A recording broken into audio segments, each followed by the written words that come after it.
like, it's aggravating seeing people on conservative news try to identify with me like I'm one of them. It's aggravating seeing certain musicians and politicians act like we're buddies and act like we're fighting the same struggle here, like that we're trying to present the same message. You know, like, it was funny seeing my song in the... It was funny seeing it at the presidential debate. Because it's like, I wrote that song about those people, you know? So for them to have to sit there and listen to that, that cracks me up. But it was funny kind of seeing the response to it. Like, that song has nothing to do with Joe Biden, you know? It's a lot bigger than Joe Biden. That song is written about the people on that stage, and a lot more too, not just them, but definitely them.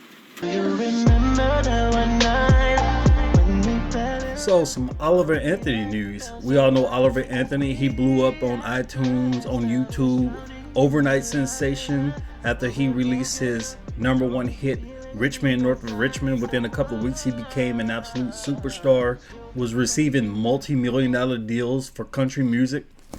And right now, he's selling tickets, putting on shows. But he recently had a dispute with one of the venues, Cotton Eye Joe, I think that's in Kentucky, Knoxville, Kentucky. And they got into a dispute over ticket prices because Oliver Anthony said he didn't want his tickets to be more than $40. This wasn't discussed, allegedly. This wasn't discussed beforehand. But he has this concept that a person shouldn't have to pay more than $40 for a ticket, because you go higher than that, then it just becomes absolutely ridiculous, too expensive for a normal person. And for some reason, I think Oliver missed the economics on how exactly this works. But let's take a look at a couple of video clips. I had to pull off on the side of the road and make this video. My adrenaline's pumping, man. I'm pissed off right now. And don't buy Cotton Eye Joe tickets for $99 a piece, and sure as hell don't buy VIP passes for whatever bullshit price they're on. I have a buddy of mine who's not a booking agent. He's a friend of mine. He's a full-time plumber, and I'm trying to hire him full-time as my booking agent. And he agreed to this show, I guess, without asking for what the ticket prices are. Don't pay $100 for a ticket. That's horseshit. If we've got to cancel the venue and play somewhere else, we will. I didn't agree to it, and I don't want you to pay it. So please don't. I'm just trying to get the word out now. I don't know when the event got posted, but just hold off for a little bit. We negotiated a price, and nothing was ever said about how much to set the tickets for. Nothing was ever said about charging for meet and greets. We talked about the price. I sent him a contract. Everything was cut in stone, black and white. And then when we put the tickets on sale, we were at 500 tickets that we had sold in about 4 hours. Owner of the Joe, Chuck Ward, says... Yeah, so this is a venue that has max seating 1,500. They agreed to pay Oliver Anthony $120,000. You can sell up to 1,500 tickets. And when you do the math on that, it breaks down to, if you have a full house, $80 a person. So just to pay Oliver's salary alone, 1,500 people will have to pay $80 each. Now, that's the baseline for the ticket. Now you got all the other people who work there. You got the janitors, all the sound guys. You know, you got everybody who's in there. You got all this overhead. You got to pay for the electricity, the water.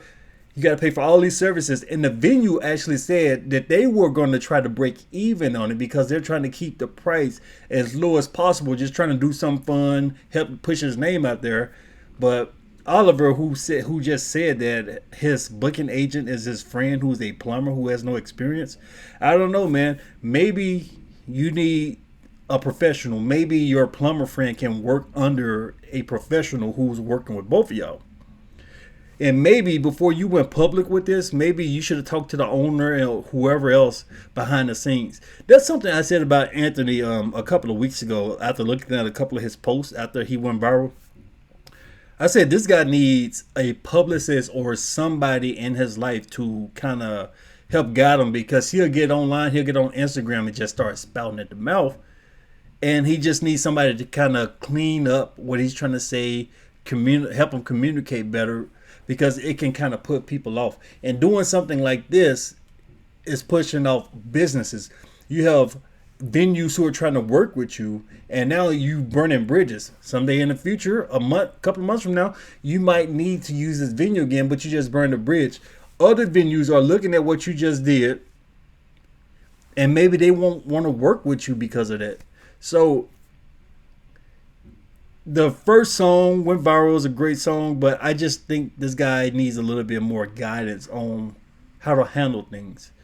And if he wants to take that $120,000 salary, even though he said the highest he ever made was $35,000, if he wants to take $120,000, the absolute minimum for his salary is $80. So it's going to cost definitely over $100 per person, unless he does this for free. Then maybe he can push it down to $40. But yeah, that's the story on him. We'll see what happens in the future. I wish all the best for him. Hope he becomes a superstar or whatever. But yep. Hey, before you go, hit that like button, hit the subscribe button, share the video. Thank you for watching.